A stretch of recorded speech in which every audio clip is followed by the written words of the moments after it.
안녕하세요. 저번 시간에 이어서 금융의 실제 사례를 통하여 공부해 보겠습니다. 금융 시스템의 핵심은 테크니컬입니다. 바로 기술이라는 뜻인데요.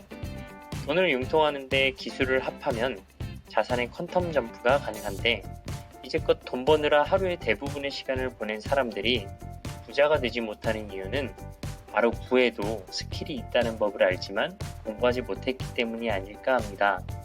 최근에 있었던 글로벌 희대 사건 중 미국의 2008년 서브프라임 금융위기 사태를 영화를 통해서 공부해 보겠습니다. 영화의 이름은 빅쇼트. 마진이나 선물 시장에서 숏이란 아래를 향해서 베팅한다는 뜻입니다. 엄청 많은 돈을 아래로 베팅했던 사건을 통해서 금융을 배워볼까요? 우선 2008년의 배경을 알아봐야겠습니다.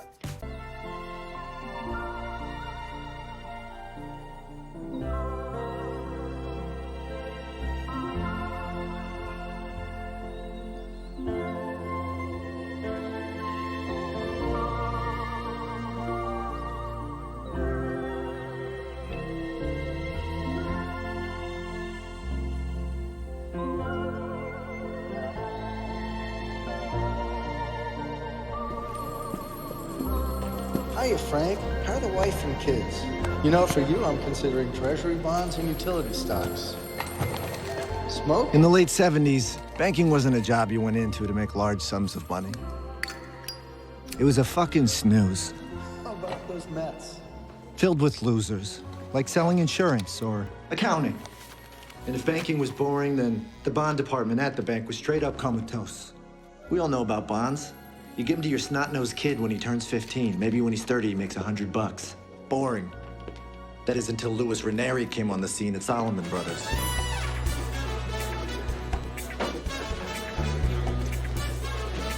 You might not know who he is, but he changed your life more than Michael Jordan, the iPod, and YouTube put together. All right, gentlemen, let's get some money in here. Let's make some money. What do you say? You see, Louis didn't know it yet, but he'd already changed banking forever with one simple idea.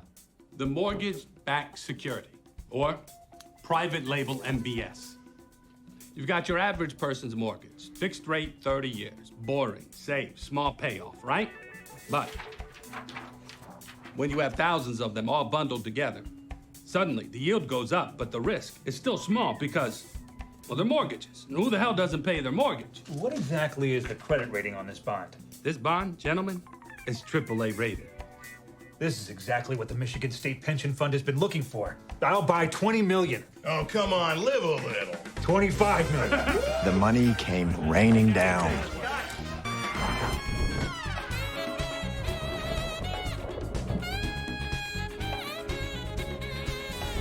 And America barely noticed as its #1 industry became boring old banking.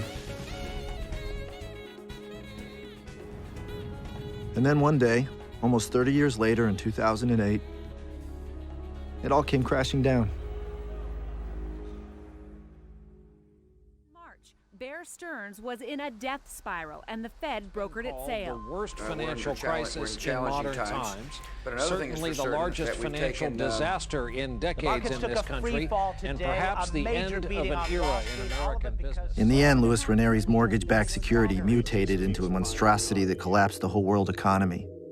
And none of the experts or leaders or talking heads had a clue it was coming. I'm guessing most of you still don't really know what happened. Yeah, you got a soundbite you repeat so you don't sound dumb, but come on. Our financial institutions are strong. But there were some who saw it coming. While the whole world was having a big old party, a few outsiders and weirdos saw what no one else could. Not me. I'm not a weirdo. I'm pretty fucking cool, but we'll meet again later. These outsiders saw the giant lie at the heart of the economy, and they saw it by doing something the rest of the suckers never thought to do. They looked.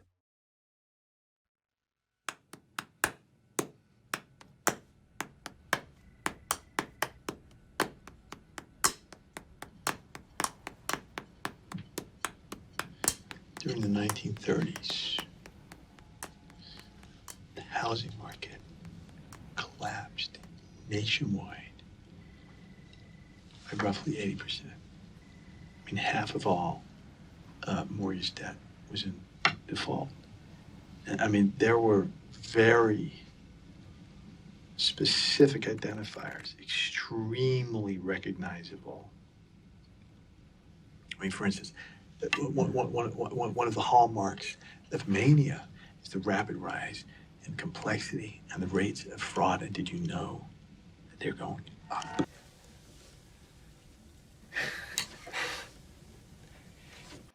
현재 2021년과 비슷하지만 다른 2008년에는 미국에서 금융위기가 터졌고 이는 곧 전 세계로 퍼져나갔습니다.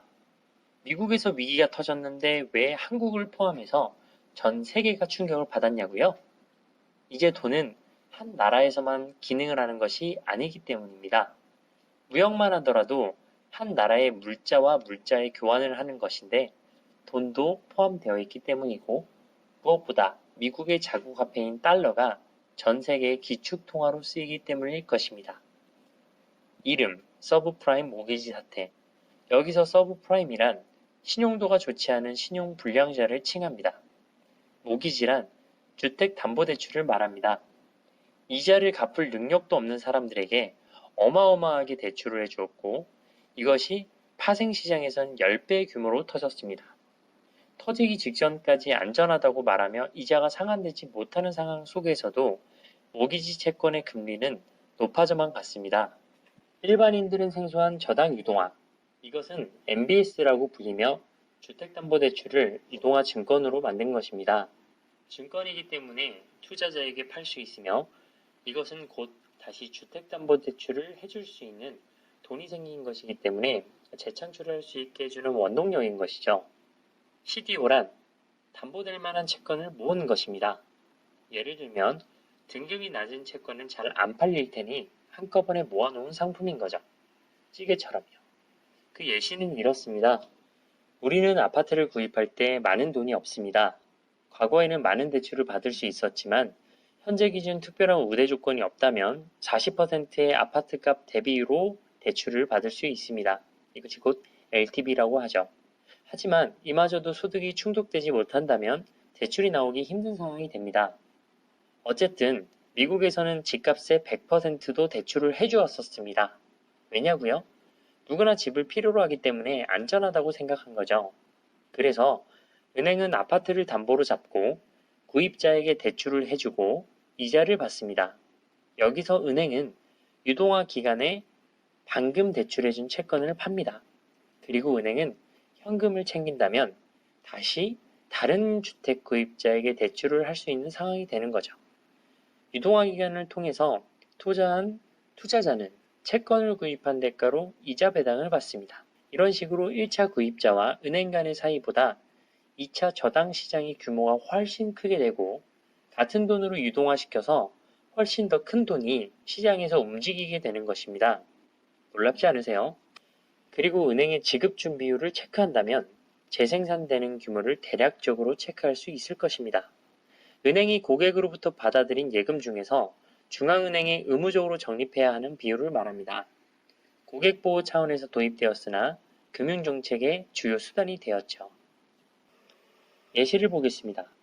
지급준비율이 10%라고 가정시 개인 A가 은행 1에 1억 원의 예금을 맡겼다고 가정, 은행 1은 맞춰야 할 지급준비율 10%를 내비두고 1,000만 원만 내비둔다면 나머지 9천만 원을 대출할 수 있습니다. 개인 B가 은행 1에서 9천만 원의 대출을 받아서 주거래 은행인 은행 2에 예금을 한다 치면 은행 2는 900만 원을 제외한 8,100만 원을 대출해 줄 수가 있고 은행 2가 개인 C에게 8,100만 원을 대출해 주면 개인 C는 본인의 주거래 은행인 은행 3에 예금을 맡길 수가 있겠죠. 이런 식으로 확대 재생산이 가능하게 됩니다. 자, 그럼 맨 처음 1억 원을 재생산한다고 치면 1 나누기 0.1은 10이 됩니다. 본원통화 대비 10이나 큰 사이즈가 되는 거죠. 이런 식으로 재생산이 가능합니다. 놀랍지 않으십니까? 실제 1억 원이 이런 과정을 통해 10억 원의 추가 생산을 유동성으로 보여줄 수 있습니다. 그리고 현재 대한민국의 법정 지급 준비율은 7%입니다. 자, 이제 기본 개념을 알아보았으니 2008년 서브프라임 모기지 사태를 보겠습니다. 개인 주택 대출자들이 있는데 등급은 3가지만 있고 이 중에서 가장 낮은 신용도 그룹이 서브프라임입니다. 아마도 일용직인 직급이 되지 않을까 예상해보고요. 이 서브프라임 등급의 사람들이 모기지 회사에서 주택담보대출을 받으면 모기지 회사에서는 월스트리트에서 유명한 금융회사들에게 모기지를 기초로 파생된 금융상품을 개발하여 판매하고 그 돈으로 신규 서브프라임 등급의 고객들에게 다시 재판매를 합니다. 그럼 금융회사는 그것을 MBS와 CDO로 만들어 투자자에게 하이리스크, 하이리턴을 외치면서 판매하게 되는 거죠. 왜냐? 주택담보대출은 사람들이 무조건 갚는 안전한 상품이니까를 설명하면서 말이죠. 그리고 이를 유럽이나 아시아 금융회사들도 투자하게 되었습니다. 이제 이자에 대한 채무 불이행률들이 올라오고 있습니다. 이유는 주택이 무지막지하게 공급이 되었고 너도 나도 다 주택을 팔고 싶어 했습니다. 그리고 이자율은 상승해 갔습니다. 연체가 급증하자 모기지 상품의 부실화 구조가 공개되고 모기지 판매는 급감했으며 자금은 위축이 되고 연쇄 반응이 일어나 수익률은 급락하게 되고 심리적 위축으로 또 투자는 위축되었습니다. 시장에는 점점 안전자산을 선호하게 되었고 자금 시장은 위축이 되었으며 파산하는 사람들이 늘어났습니다. 이것이 2008년 서브프라임 모기지 사태의 스토리입니다. 허나 서브프라임 모기지 사태가 터지기 직전에 연체 급증을 찾아낸 마이클 버리는 수익을 보기 전까지 월스트리트의 메이저 금융회사들은 오히려 공매도를 한 마이클을 압박했습니다. 이 영화는 모든 투자자뿐만 아니라 10대와 20대 같은 청년들까지도 배워야 하는 과정이 아닐까 합니다. 거짓으로 진실을 가릴 수는 없지만 진실을 보기 전까지는 굉장한 인내심이 필요한 과정이 들어가 있으며 돈이라는 것이 어떻게 움직이는지 다시 한번 생각하게 되는 영화입니다. 게다가 돈만 생각하다 모럴 해저드가 나오는 과정도 있으니 청소년이 봐야 할 금융영화로 선정되었으면 좋겠습니다. 자, 이제 마지막으로 2021년 현재와 비교해 본다면 금융의 공부는 어느 정도 마무리가 되는 것 같습니다. 모두가 버블이라고 말하는 시기입니다. 특히 부동산에서 말이죠. 똑같이 부동산을 말하기 전에 잠시 전체적으로 훑어보자면 여기에 돈의 흐름, 협의의 통화 M1과 광의의 통화 M2는 분명 수치가 올라갔습니다. 코로나로 한 번, 델타 변이로 한 번, 시장에는 정말 많은 돈이 풀려 있습니다. 미국의 경우 2008년 미국 정부 부채가 1경이었는데 현재는 3경이라고 합니다. 그 중에 미국 가계 부채는 1경이라고 하네요. 1경이란 돈은 정말 천문학적인 돈입니다. 근데 이제는 돈에 대한 개념이 바뀌어야 할 때인 것 같습니다. 대한민국의 부채도 엄청나게 늘어났고 매년마다 예산이 늘어나는군요. 당장 내년에 600조 이상의 슈퍼 예산이 편성되어 있습니다. 계속해서 한국의 코스피가 3,000포인트를 돌파했을 때에도 저는 과연 내 주변에 다들 돈을 잘 버나? 라는 생각이 들었습니다. 코스피 지수가 2,000대에서 3,000대로 올라갔을 때에도 소득은 늘어나지 않았고 돈을 번 사람이 많이 없었으며 그냥 화폐 값어치가 없어진 것과 다름없다고 느꼈습니다. 그만큼 돈이 많이 뿌려졌으니까요. 그리고 부동산 쪽에서는 GTX와 3기 신도시가 핵심 이슈로 급부상하면서 그동안 부동산 시장의 상승을 이끌어왔고 여기에 입주량이 2020년도부터 급감하여 공급 부족 사태를 야기했습니다.